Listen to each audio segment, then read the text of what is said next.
Bismillahirrahmanirrahim. Assalamualaikum warahmatullahi wabarakatuh. Selamat datang di channel Pak Darto. Terima kasih telah berkenan mampir di channel ini.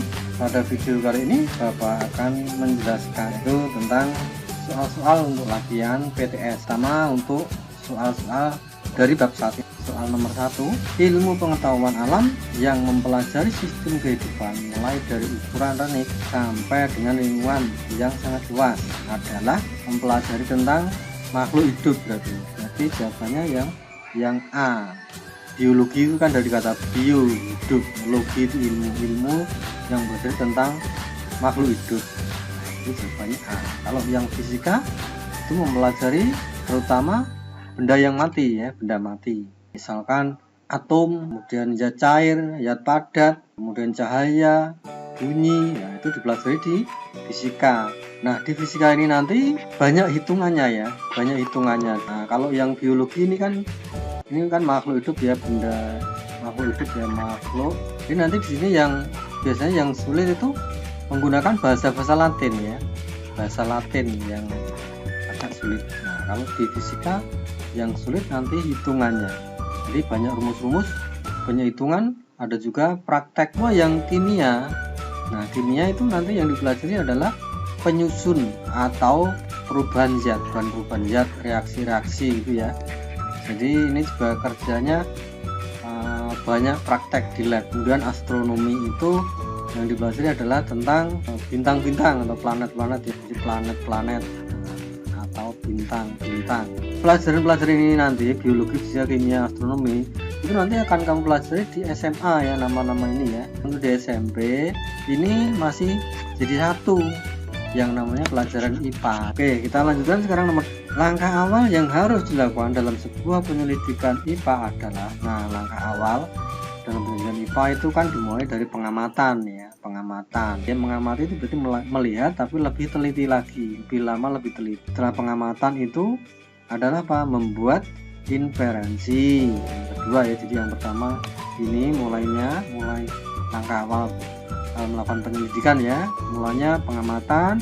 Kemudian setelah pengamatan adalah membuat inferensi. Jadi langkah awal dalam sebuah penyelidikan yang pertama adalah pengamatan. Kemudian yang kedua adalah ini membuat inferensi. Yang ketiga yaitu mengkomunikasikan. Kemudian soal nomor 3, kegiatan merumuskan penjelasan berdasarkan pengamatan yang bertujuan untuk menemukan pola-pola atau menemukan hubungan antar aspek, ya, yang diamati dan membuat perkiraan disebut. Nah, ini adalah tahap membuat inferensi. Jawabannya C. Oke, berikutnya adalah nomor 4. Sesuatu yang dapat diukur dan dapat dinyatakan dengan angka disebut besaran. Besaran itu kan nanti dibagi menjadi 2, kan, ya. Jadi besaran pokok dan besaran turunan. Kalau besaran pokok itu ada 7, besaran turunan banyak sekali, ya, banyak sekali. Yang 7 macam ini tentunya kan udah hafal, ya. Panjang, masa, waktu, suhu, jumlah zat, intensitas cahaya, kuat arus, ya, 7. Masing-masing punya lambang, punya satuan, punya alat ukur. Kemudian yang nomor 4, ya, nomor 4. Suatu pengukuran diperoleh suhu anak. Suatu pengukuran diperoleh suhu anak 39 derajat Celcius. Maka nilai dari pengukuran ini, yang dinamakan nilai itu yang mana maksudnya, ya. Nah, ini bisa kita jelaskan. Suhu itu adalah nama apanya? Nama besarannya. Ini besaran suhu, gitu, ya. Kan di besaran pokok di sini kan ada, jadi masuk di sini itu, ya, ada 7 itu diantaranya adalah ada suhu di sini, ya. Maka suhu itu termasuk besaran pokok tepatnya. Kemudian kalau anak kan subjeknya, ya, subjek bendanya. Kalau 39 itu berarti apa? Nilainya. Ini nilainya, ya, nilainya. Jadi besaran kan harus punya nilai dan punya satuan, ya. Derajat Celcius itu adalah satuannya. Gitu. Jadi kalau ada besaran itu berarti harus punya nilai dan punya satuan. Iya, nomor 6 sekarang. Ada data ini. Nah, dari data tersebut yang termasuk besaran turunan. Besaran turunan ya, berarti selain besaran pokok. Cirinya yang besaran turunan sebenarnya apa? Sebenarnya cirinya itu satuannya itu lebih dari satu ya, lebih dari satu. Nah, satuannya itu lebih dari satu. Satuan dari besaran itu ya. Kalau ini kan satuannya 1 derajat Celcius ini ya. Nah, satuan derajat Celcius ini hanya 1. Satuannya derajat Celcius, maka besaran pokok. Nah, kalau besaran turunan misalkan ini ya volume. Nah, volume itu satuannya Pak, meter kubik. Nah, ada kubiknya ini berarti kan tidak sendirian satuannya, tapi meter kali meter kali meter. Nah, itu jadi tidak sendirian, beda dengan yang ini. Nah, kalau kuat arus, nah, kuat arus besaran apa ini? Turunan atau besaran pokok? Besaran pokok ya, masuk dalam ini ya, masuk di sini. Ini besaran pokok. Kemudian yang waktu itu kan satuan nama sekon. Nah, sekon kan sendiri berarti besaran pokok. Nah, kecepatan satuannya kan meter per sekon, tidak sendiri. Maka ini besaran turunan. Satuannya meter per sekon ya, kecepatan. Jadi tidak masuk di besaran pokok. Suhu masuk besaran pokok. Satuannya kan satu apa? Tadi derajat Celcius atau derajat Kelvin atau Fahrenheit ya. Kemudian berat. Nah, berat itu satuannya apa? Berat itu satuannya bukan kilogram, tapi berat itu satuannya Newton. Nah, Newton itu tidak satu ya, sebenarnya Newton itu kan nama lain dari satuan kilogram meter per sekon kuadrat ya. Jadi tidak sendirian. Dan kebetulan berat kan tidak masuk di 7 besaran pokok, maka ini besaran turunan. Sekarang pertanyaannya yang termasuk besaran turunan ya, berarti nomor 2, kemudian nomor 3, kemudian nomor 6. 2, 3, 6. Jawabannya B. Gitu ya. Oke, kita lanjut sekarang nomor 7. Satuan massa jenis diturunkan dari satuan besaran pokok titik-titik. Nah, ini kamu kalau tidak hafal ya susah ya, ini harus hafal nih. Besaran turunan itu harus beberapa harus dihafalkan. Soalnya kalau kamu hafal rumusnya apalagi ya. Nah, satuan massa jenis itu rumusnya massa jenis ya sekalian. Rumusnya lambangnya kan rho. Rumusnya rho sama dengan massa dibagi dengan volume. Berarti satuan massa jenis diturunkan dari besaran pokok massa ya, massa ini, dan besaran pokok apa? Bukan volume kan besaran turunan. Nah, volume kan hasil penurunan dari besaran pokok apa? Panjang. Jadi volume itu kan artinya panjang ya, panjang kali panjang kan ya. Nah, berarti besaran pokok yang menurunkan massa jenis adalah massa dan panjang. Oke, jawabannya C. Nomor 8. Berikut satuan yang menggunakan sistem SI. Untuk panjang satuan S-nya kan meter. Massa satuan S-nya kan kilogram. Waktu satuan S-nya kan sekon. Suhu satuan S-nya apa? Kelvin. Kemudian apa? Kuat arus satuannya adalah ampere. Kemudian jumlah zat mol. Intensitas cahaya nah, satuannya adalah kandela. Jadi kandela ini satuan, jadi ini besarannya, ini satuannya.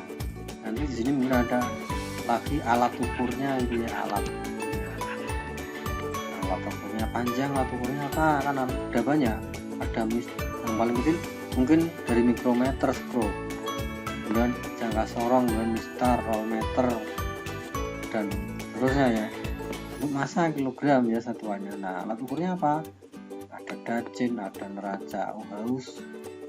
Nah, kemudian waktu, apa alat ukurnya? Stopwatch, jam dinding, ya. Suhu, termometer ya alat ukurnya, dan seterusnya. Water juga ada ya. Nah, oke, kita lanjut saja nomor 8 sekarang. Nomor 8, berikut satuan yang menggunakan stim SI. Tadi nomor 8 ini ya, kita jawab sekarang. Berarti yang menggunakan satuan SI adalah apakah mililiter? Ini ml itu mililiter ya. Nah, yang SI yang ada di sini kilogram kan ya, ini kilogram. Nah, yang ini C. Nomor 9. Berarti kan satuan-satuan berikut ya. Pertanyaannya yang satuan tidak baku. Tidak baku itu artinya apa? Satuannya tidak sama antara orang satu dengan orang yang lain yang menggunakan ya. Misalkan apa? Nah, misalkan apa? Cangkir. Cangkir kan beda-beda ya, tidak sama ya cangkir ya. Nah, kemudian tombak juga tidak sama, ada yang kecil ada yang besar ya. Jengkal, nah jengkal juga sama, ada yang kalau anak kecil ya jengkalnya kecil, orang besar gede ya jengkalnya besar ya. Kemudian ton, nah ton itu sama ya, 1 ton semua sama saja, liter 1 liter juga sama sebesar itu kan. Jadi yang turunan yang tidak baku adalah nomor 2, 3, dan 4. Kalau liter itu baku, 1 liter satu gayung ya satu gayung baku ya. Baku itu sama untuk semua orang. Ton ya gitu, 1 ton ya sama, kalau 1 ton 1 karung ya 1 karung. Jadi tidak ada bedanya antara seorang dan orang lain, itu satuan yang sama. Jadi untuk yang nomor 9 jawabannya adalah 2, 3, 4 B. Oke, lanjut nomor 10 sekarang. Syarat yang harus dipenuhi oleh sebuah satuan. Nah, satuan itu harus tetap berubah-ubah ya. Ini nomor 1. Menarik.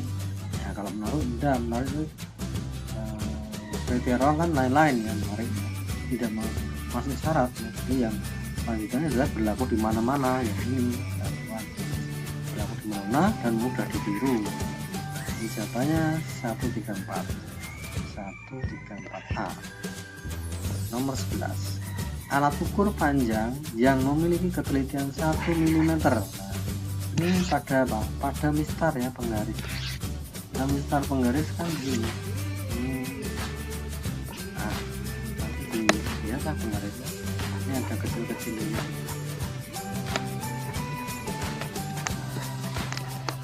Ini misalkan sentinya ini 0, ini 1, di sini 2.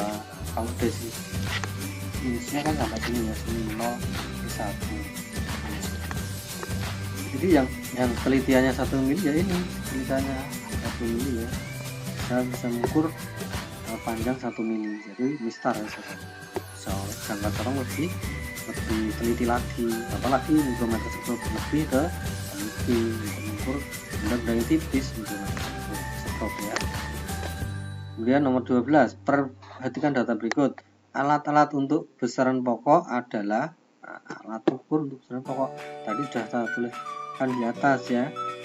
Nah, misalkan ini neraca Auhaus. Ini kan neraca, berarti untuk mengukur massa.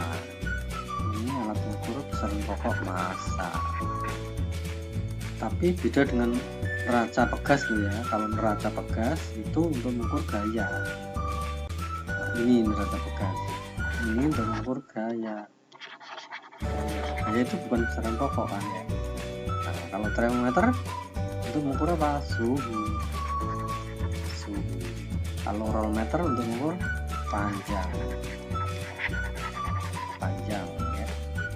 Kemudian kalau gelas ukur untuk mengukur volume benda yang tidak teratur. Jadi yang merupakan alat untuk mengukur besaran pokok adalah massa ya, nomor 1, kemudian nomor 2, nomor 3, 4 tidak, 5 tidak. Jadi jawabannya 1 ya, 2 ya, 1 ya, 3 ya. Jawabannya 2. A ya boleh, B ya boleh. Nah, nomor 13. Alat ukur yang sering digunakan tukang kayu. Tukang kayu itu maksudnya tukang yang bangun rumah itu ya. Bangun rumah, perbaikan rumah itu pakainya yang rollmeter ya, rollmeter, bukan kita misal pakai pelajar ya. Oke, nomor 14. Alat ukur yang paling tepat untuk mengukur diameter dalam sebuah cincin, diameter dalam ya. Jadi misalkan ada cincin, nah kan ada luar ada dalam. Kalau luar tuh biasanya yang ini ya, yang luar. Kalau diameter dalam berarti yang dalam sini. Ini menggunakan jangka sorong. Jadi jangka sorong nanti kan ini dimasukkan ke sini, jangka sorong gitu ya. Jadi menggunakan jangka sorong. Nomor 15. Waktu yang dibutuhkan siswa dari sekolah ke rumahnya adalah 15 menit 8 sekon. Waktu tersebut setara itu sama dengan nah berarti ini kan mintanya dalam sekon 800 sekon dan terusnya. Nah padahal ini satuannya ada menit ada sekon, maka menitnya dirubah ke sekon. Nah menit jadi sekon itu dikalikan 60. Kenapa? Karena 1 menit itu 1 menit kan sama dengan 60 sekon ya kan. Berarti kalau 2 menit sama dengan ya 120 sekon ya toh. Nah kalau 15 menit ya berarti ya 15 kali 6, 15 kali 60 sama dengan 5 kali 6 30, 6 kali 1 6, jadi 900 ya, 900 sekon ditambah 8 sekon tambah 8 sekon hasilnya 990 sekon. Jawabannya adalah C. Nomor 16. Waktu yang diperlukan oleh Ninja Warrior untuk melintasi rintangan seperti kata pada pengukuran menggunakan stopwatch berikut ini. Ini stopwatch ya, ini gambar stopwatch. Nah pengukurannya ini menggunakan jarum seperti jarum jam itu. Ini dari sini ke sini terus lebih sini, lebihnya ini kan 15, lebihnya 2 jam berarti jadinya 17 sekon. Jadi jawabannya adalah C. 17 sekarang. Nah ini adalah neraca 3 lengan. Neraca 3 lengan itu untuk mengukur massa. Massa pakai neraca 3 lengan. Yang bentuknya seperti ini.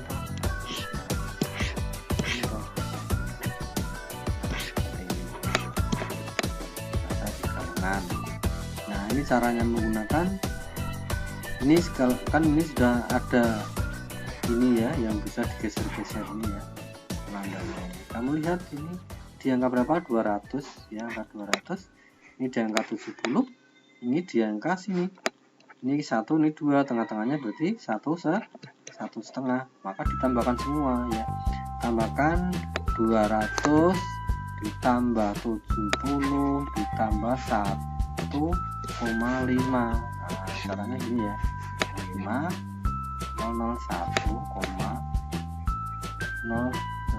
07 ya, 7 271,5. Jawabannya adalah C. Oke, nomor 18. Panjang pensil berikut adalah, jadi ini ada pensil, ini ada mistar. Ini mistar, ini pensilnya. Diukur ternyata ini kan mulainya dari 0. Dari 0 sampai ini. Sampai. Kita lihat ini kan 3 lebihnya 3 langkah 1, 2, 3. Oh berarti 3,3. Jawabannya C.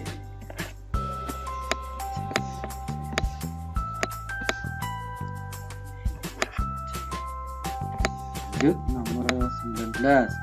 Hasil pengukuran panjang menggunakan jangka sorong berikut ini adalah, ini ada pengukuran menggunakan jangka sorong. Jangka sorong itu skalanya ada 2. Ini yang skala pertama, ini yang skala nonius ya. Nonius tidak utama. Nah kalau ada gambar seperti ini, jadi Caranya membaca adalah kamu pertama lihat 0, lihat. Terus kamu bergerak ke kiri. Kamu lihat ke kiri angka yang ada di kiri, angka berapa yang mendekat, itu angka 3. Oh, berarti nanti angka pertamanya adalah mesti 3 ya, 3. Nah 3 ini mau menuju ke 0, ini mau menuju ke sini titik. Jadi kan melewati berapa langkah, berapa goresan ini, 1, 2, 3.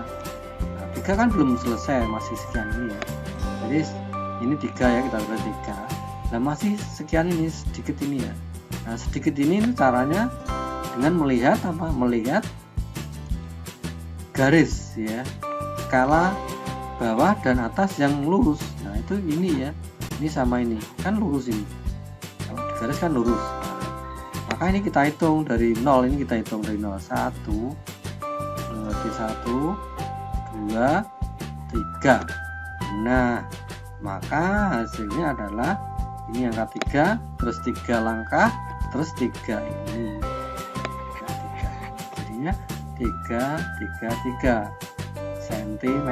Jadi kalau mistar ya, jangka sorong ya, kalau jangka sorong ini satuannya senti ya, ini maksudnya senti, di atas ini cm. Jawabannya adalah B, nomor 20. Sekarang kita nomor 20. Hasil pengukuran panjang menggunakan mikrometer skrup tersebut adalah, jadi maksudnya ini adalah gambar mikrometer skrup ya. Ini gambar mikrometer skrup. Nah ada 2 juga skalanya, yang ini skala utama, yang ini adalah skala putar, bisa diputar ke bawah ke atas. Terus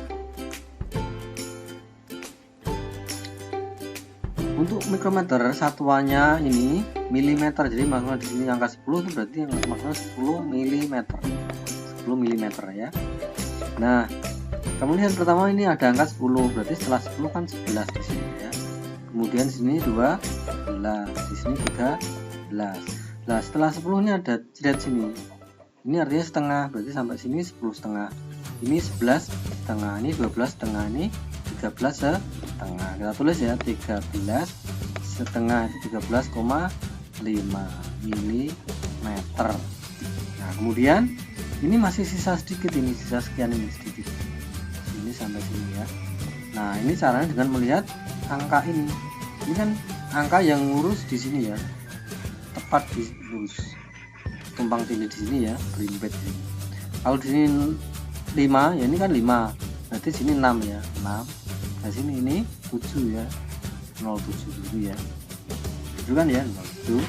Nah maka ini artinya lebihnya 13,5, lebihnya ini, nah, lebihnya 0,07, lebihnya 0,07, bukan 0,7 nih ya. Kalau 0,7 nanti lebih besar daripada 0,5, lebih besar di atasnya ya, ini lebih kecil kan ya. Ini sisa kan tinggal sedikit, ini lebih kecil dari yang ini, lebih kecil dari 0,5, yaitu 0,07 ya. Kita jumlahkan ya, ini 7, ini 5, 3, 1, 13,57. Jawabannya adalah D. Oke, nomor 21. Hasil pengukuran volume batu menggunakan gelas ukur. Nah ini gambar gelas ukur nih ya, ini gambar gelas ukur. Nah untuk apa tuh gelas ukur itu? Untuk mengukur volume batu. Nah kenapa batu diukur pakai gelas ukur? Karena batu kan bentuknya tidak teratur, ada berunggal-berunggalnya, kasar, halusnya gini. Kalau diukur pakai penggaris kan nggak bisa. Nah beda kalau kubus atau balok ya, kalau kubus atau balok bisa diukur pakai penggaris, panjang kali lebar kali tinggi kan begitu ya volumenya. Tapi kalau batu kan tidak teratur, kalau diukur pakai penggaris, pakai panjang lebar tinggi nggak bisa. Maka caranya adalah batu ini dicelupkan ke dalam gelas ukur yang sudah ada airnya. Jadi ini mula-mula gelas ukur diisi air sekian, dilihat ini, dicatat ini sampai angka berapa.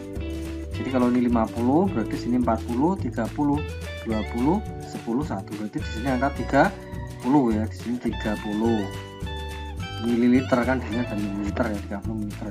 Jadi mula-mula gelas ukur diisi air 30 ml ya, terserah mau diisi berapa. Ini dalam gambarnya 30 ml. Nah kemudian batunya dicelupkan ke sini, ke dalam ini, lep gitu ya, masukkan ke sini. Nah karena ini dimasuki batu maka airnya naik ke atas kan begitu ya, airnya naik ke atas, entah ke atas, didesak oleh batu. Nah ternyata airnya sampai di angka ini, sampai di sini. Nah di sini angka berapa ya? Kalau sini 100, sini 50, berarti sini 60, 70, 80. Ini di angka 80. Nah artinya volumenya batu berarti 80 dikurangi 30, ya kan? Jadi volume batu itu volume akhir 80 kurangi volume dasar mula-mula 30. Nah hasilnya 50 ml. Jawabannya adalah C. Nomor 23, ibu melarutkan 5 gram garam dapur ya, garam dapur dilarutkan ke dalam 200 ml air. Jadi ini ada air 250 ml, garam dapur dimasukkan. Nah, berarti ini garam dapur yang terlarut ya, terlarut kan, garam dapur nanti terlarut. Ini air itu pelarut. Nah yang ditanyakan adalah konsentrasi larutan garam. Konsentrasinya berapa? Konsentrasi itu rumusnya adalah massa terlarut dibagi dengan volume pelarut. Massa terlarut itu 5 gram dibagi dengan volume ke dalam 250 ml air. Ini berarti volume air ya, di sini airnya, ini volume air 250 ml. Nah karena ini yang dimintakan liter ya, gram per liter ya, maka ini kan mili harus diubah jadi liter. Mili ke liter itu dibagi berapa? Dibagi 1000 ya, mili ke liter. Artinya berapa? Nah, 0,250 liter. Maka ini kita tuliskan 0,250 liter. Nah, terus selanjutnya bagaimana? Jawabannya 5 dibagi 0,250, caranya bagaimana? Biar gampang lah, komanya dibuat supaya hilang, jadi dikalikan berapa? Karena ini 3 angka di belakang koma, maka dikalikan 1000. Atas dikalikan 1000, 5 kali 1000 itu 5000 gram, dibagi bawah kalikan 1000, jadinya komanya hilang, mundur ya, 1, 2, 3, jadinya 250 liter. Nah, lalu bagaimana? Lalu ini nolnya dicoret, ini kan 1 hilang, tinggal 25, ini 50 dibagi 25, gampang kan ya, 50 bagi 25 itu 2 ya, jadi kan ada 01 ini, tambah 01, ini 20 gram per liter. Jadi jawabannya adalah liter yang ini ya, C. 22 jawaban C. Nomor 23, Ani menanam kacang hijau. Pada awal pengurahan tinggi kecambah dari permukaan tanah 2 cm. Jadi mula tinggi kecambah mula 2 cm ya, 2 cm. Kemudian setelah 5 hari tingginya menjadi 4,5. Ini selama berapa hari? 5 hari. Nah pertanyaannya apa? Pertanyaannya laju pertumbuhan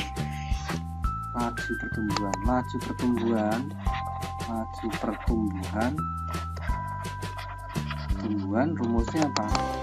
Yaitu rumusnya pertambahan tinggi dibagi dengan selang waktu atau selang harinya ya, selang waktu. Pertambahan tinggi berapa? Jadi kalau semula 2 cm jadi 4,5 cm, tambahnya berapa? Ya tambahnya ya, pertambahannya ya 4,5 dikurangi 2 ya, kemudian dibagi harinya berapa? 5 hari. Nah hasilnya 4,5 dikurangi 2, 2,5 dibagi 5 berapa? 2,5 dibagi 5 terserah. Kalau nggak bisa ini disederhanakan lagi biar komanya hilang, kalikan 10. 2,5 kali 10 25, 5 kali 10 50. Nah, 25 bagi 50 bisa enggak? Kalau nggak bisa lagi dibagi lagi, 25 bagi 25 1 ya, 1. Terus 50 bagi 25 2. Nah, ini ketemu 1 bagi 2. 1 bagi 2 itu berapa? 0,5. Satuannya apa? Satuannya tadi kan senti yang atasnya, tingginya pakai senti, waktunya pakai hari. 0,5 cm per hari. Jadi jawabannya adalah D. Nomor 24, nilai yang setara dengan 25 mm. Setara itu sama ya, 25 mm. Kalau dirubah ke senti ya, kamu harus hafal tangga itu ya, tangga satuan itu ya. Kita misalkan dari bawah kita mulai milimeter, sentimeter, desimeter, meter. Nah, kita sampai meter aja. Milimeter, sentimeter, desimeter, meter. Nah, kalau mili yang A itu, yang A mili ke senti, mili ke senti kan naik 1 langkah. Nah, kalau mili kan kecil, ke senti kan ke besar, jadi harus dibagi. Berarti dibagi 10 ya, dibagi 10 kalau ke senti. Nah, makanya kalau 25 mili berarti sama dengan 25 harus dibagi 10 cm gitu. Dari kecil ke besar, dari mili ke senti harus dibagi ya. Hasilnya berapa? 25 bagi 10 ya, bagi 10 berarti komanya di koma 1 ya, berarti 2,5 cm. Nah, bener atau salah? Salah ya, salah kan 0,25 harusnya 2,5. Sekarang ke desimeter. Desimeter itu yang ini ya, jadi mili, desimeter berapa langkah? 1, 2, berarti 2 langkah. Dia harus dibagi berapa? 100. Jadi 25 mm sama dengan 25 dibagi 100 desimeter. Sama dengan berapa? Kalau dibagi 100 ya, komanya maju dari 5, 2. Komanya di sini kan 2 angka, mundur 2 angka, jadinya 0,25 desimeter. Benar enggak? Salah ya, salah. Sekarang yang meter. Meter itu berapa langkah? Ini mili 1, 2, 3, ini meter. Jadi harus dibagi 1, 0-nya 3. Nah, di sini ya saudara, di sini 25 mm itu sama dengan 25 dibagi 1000. Hasilnya berapa? Nah, hasilnya ya 25, kita hitung di nolnya maju ke depan ya, 1, 2, 3, nah, itu ya nanti ya kita ini ya, 25 per 1000 ini adalah 0,025 kan 3 angka karena dibagi 1000 berarti di belakang koma ada 3 angka. Jawabannya 0,025 meter. Cocok nggak? Cocok, berarti ini benar ya. Jawabannya C. Nomor 25 terakhir, sebuah balok berukuran panjang 2 meter. Nah, panjang 2 meter, lebar 30 cm, tebalnya 2 cm. Maka volume balok, volume itu kan rumusnya panjang kali lebar kali tinggi. Nah, sebelum mengalihkan satuannya harus disamakan. Ini kan senti, sudah 2 senti. Nah, ini kok meter, harus keluar ke senti. 2 meter berapa senti? 2 meter di sini ya, senti di bawah kan turun 2, berarti kalau turun tuh dikalikan 1, 0-nya 2 ya, berarti 2 meter itu kalau 2 kalikan 1, 0-nya 2 kan turun 2 trap ya, jadinya adalah 200 cm. Nah, kita tuliskan panjang 200 kali lebarnya 30 kali tingginya tebalnya 2, hasilnya adalah 2 kali 3 6 kali 2 12. Soalnya berapa? 1 2 3 1 2 3. Satuannya apa? Ya sentimeter, karena ini senti, ini senti, ini senti, senti kali senti kali senti, ya senti pangkat 3. Sebenarnya ini. Jadi jawabannya adalah B. Saya kira itu ya, cukup tentang latihan untuk bab 1 ya, latihan berat tapi yang khusus bab 1. Besok atau kapan nanti akan muncul lagi tentang persiapan PTS untuk yang bab 2 ya. Karena itu mudah-mudahan bermanfaat. Jangan lupa like, comment, share, dan subscribe, ataupun tetap diklik loncengnya ya, berbunyi ya. Terima kasih. Assalamualaikum warahmatullahi wabarakatuh.